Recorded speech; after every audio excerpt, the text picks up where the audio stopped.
So if you think one of the players is off, like mentally, or they've got some shit going on, do you then report it to whoever the coach happens to be, or what do you do with that information? That's a good question, mate.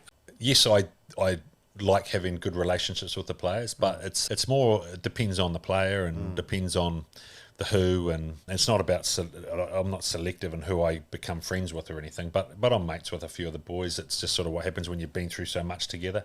I've worked with the likes of Sammy Whitelock for I want to say 14 years or something, so he takes me hunting, so it's sort of like it's a respectful relationship, and when he comes home from Japan and he goes out on the farm, I'll probably go see him and grab one of his lambs out of the freezer. It's sort of, so you build that relationship over time, and over that time you build trust and honesty, and if sometimes I'll be saying things to me and I'll be saying things to them that don't go any further than our relationship. And likewise, there'll be some players in the group that need to kick up the butt and you've got to be stern with, and other players you need to wrap your arm around and be a bit cuddly with.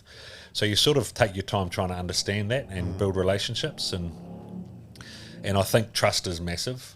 I feel like if I've done a good job with connecting with players and they trust me, then it almost gets to a point of no matter what I say, they'll do.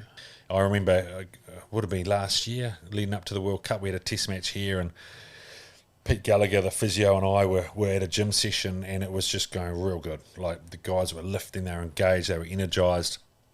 Everyone was busy, everyone was doing exactly what they needed to do. And I said to Pete, I felt at that time that we could have told the boys, we're going to cancel the gym session, you're all going to go jump off the harbour bridge for a cold water immersion. And I said to them, they trust us that much, they'd probably go and do it.